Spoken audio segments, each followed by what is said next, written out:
Hello students, myself Satendra Vats, Assistant Professor in ETC Department in St. Andrews Institute of Technology and Management. So students, our today's topic is related to Laplace transforms. As we have seen in the last lecture, we have learnt about how can we calculate the Laplace transform of a continuous time system, what is the region of convergence, and the properties of Laplace transforms. Today we'll learn about how can we use Laplace transform to analyze linear time invariant, that is LTI systems. So our first topic is causality of LTI system. Causality of LTI system. For a causal LTI system, the impulse response is 0 for t less than 0, and thus the system will be right sided. That is, if st is the impulse response of the system in time domain, if st is the response in time domain, then in frequency domain, response of LTI system response, or we can say impulse response, can be given as hs, which is the Laplace transform of hd, h of t. So how can we calculate the causality of an LTI system? It depends on the ROC associated with the system function or the system response of the causal system or LTI system. If the ROC associated with the system comes out to be in the right half plane or right of the rightmost pole, then the system will be causal. But the converse of this statement is not always true. That is, if a system has a ROC in the right part of the S plane, then we cannot be sure that the system will be a causal system. For example, let us consider an impulse response of a system given here in example ht is equal to e raised to power minus t ut. So we have already seen the impulse response of this type of signal. It comes out to be this one, hs, h of s is equal to 1 upon s plus 1. It is the Laplace transform of ht which is in time domain and hs is in frequency domain, and the ROC of this signal will be real part of s greater than minus 1. That is, if we can draw it on the s plane, it will look like that. This is the pole, that is minus 1, and the ROC will look like this. Since this function hs is a rational function and the ROC is to the right of the rightmost, because this function has only single pole and the ROC is right of that pole, so this system will be stable, but as it is a rational function. Okay, now let's move to the next example. We have ht is equal to e raised to power minus mod of t. So when we calculate the Laplace of this signal, it comes out to be minus 2 upon s plus 1 into s minus 1, as this signal e raised to power minus modulus of t can be break down into two signals, e raised to power minus t ut plus e raised to power t u of minus t. So we can calculate the impulse response in frequency domain, as you can see over there. Okay, it will come out to be hs is equal to minus 2 upon s square minus 1, and the ROC will be real part of S greater than -1 and less than +1, as this function has two poles at S equal to -1 and S equal to +1. So ROC of the complete function HS will be a strip in between -1 and +1. So according to our definition of causal system, the ROC must be in the right to the rightmost pole. But here we can see the ROC is the region between the two poles. So this system is not causal. So that is how we can calculate that whether a system will be causal or non-causal. Okay. So let's move to the next slide over there. The next topic is stability of LTI system. How can we calculate the stability of a system using its response, system response HS. So HS is basically nothing but the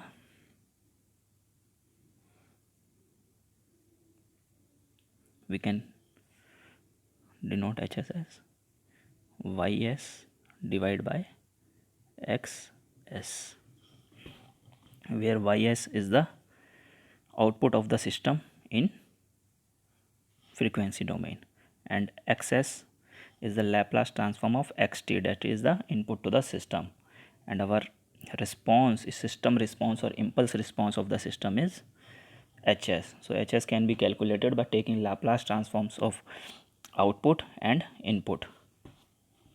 Okay, so how can we calculate the stability using this system response? Let's see. We can determine the stability of the system by ROC of the system response or the impulse response HS. An LTI system is stable if and only if the ROC of its system function includes the j omega axis. So as we know, this is the real axis and this is the imaginary or j omega axis. If the ROC includes this imaginary axis, then our system will be stable, otherwise it will be unstable. As you can see, if the ROC comes out to be like this is the imaginary axis, then the system would be unstable, or if it comes like that, then also the system would be unstable because it does not consist the imaginary axis. So for a system, LTI system, to be stable, the ROC of the system response must consist the imaginary axis. Okay, so let's see, let us try to understand it by an example. Here we have system response of an LTI system HS is equal to S minus 1 divided by S plus 1 and multiply by S minus 2. So as we all know, the Laplace transform of a continuous time signals sometimes creates confusions, because some of the signals may result in same Laplace transforms, but they differ in the ROC region of convergence. So let's see this example. Here HS is given S minus 1 upon S plus 1 into S minus 2. So several different ROCs and consequently several different system impulse responses can be associated with the algebraic expression HOS, system response HS, for given system. If we have information about the causality or stability of the system, the appropriate ROC can be identified. Let us see how. For example, if the system given, we are given that the system is causal, and we have already seen if the system is causal, the ROC would lie in the right half of the right half to the rightmost pole. So here we can see it would look like something like this. Hs is equal to s minus 1 upon s plus 1 into s minus 2. So we are given that the system is causal, and we have to show whether it will be stable or unstable. So if it is causal as it is given in the question, then the ROC would look like this. It would be in right most part to the right pole.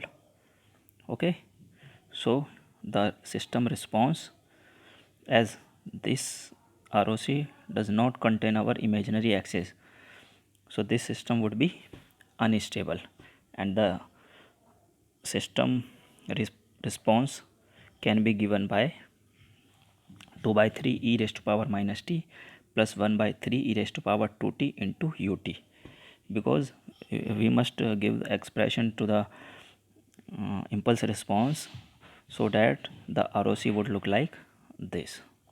Second case, if the system is known to be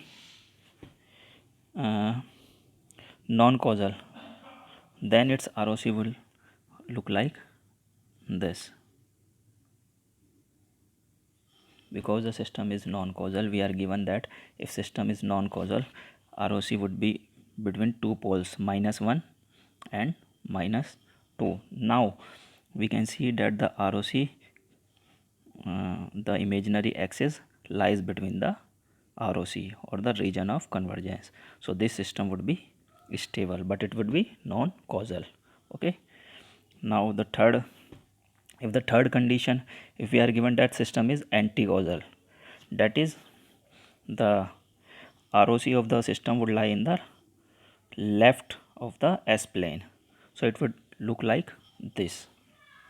Now it also does not consist the imaginary axis. Imaginary axis lies outside the region of convergence.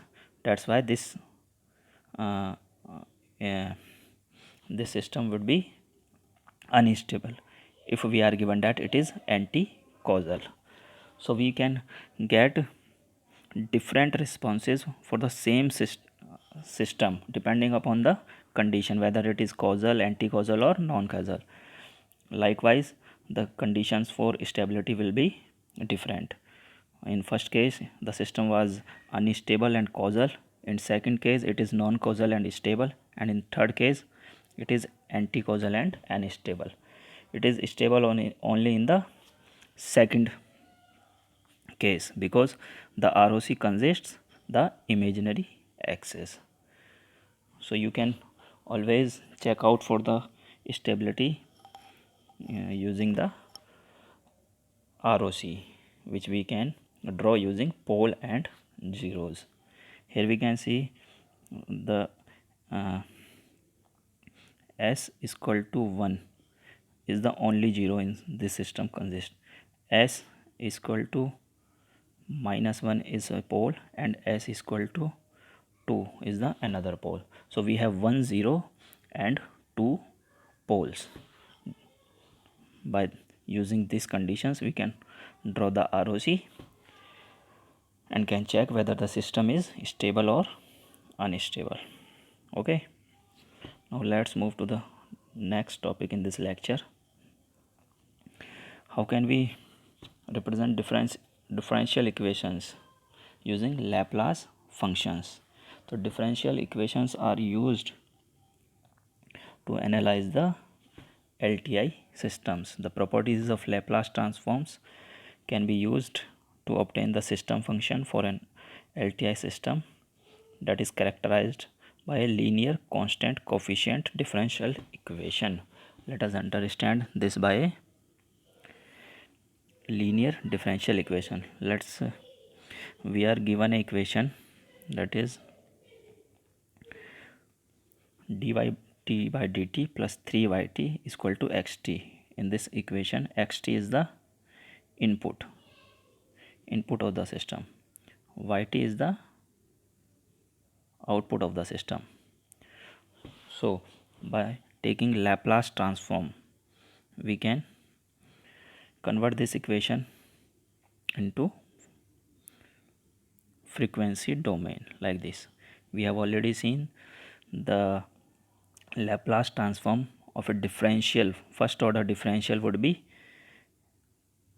let's say if the function is xt, its Laplace would be xs. If we calculate Laplace of dxt by dt, it would be s into xs.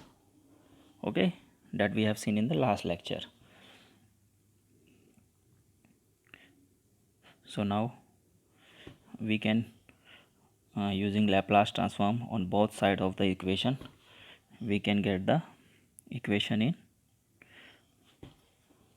s domain. So s into ys plus yt is Laplace is ys and xt is Laplace is xs. So we get s into ys plus 3ys is equal to x of s.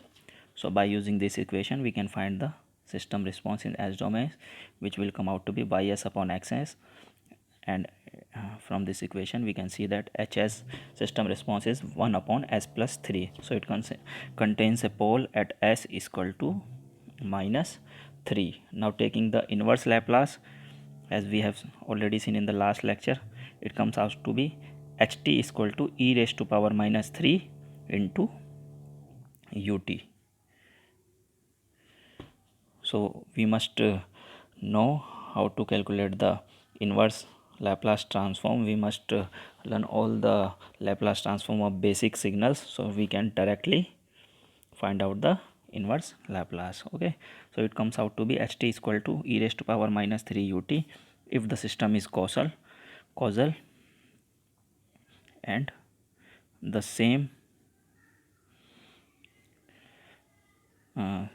system response can be represented as an anti-causal system as well, because both the let's see, both these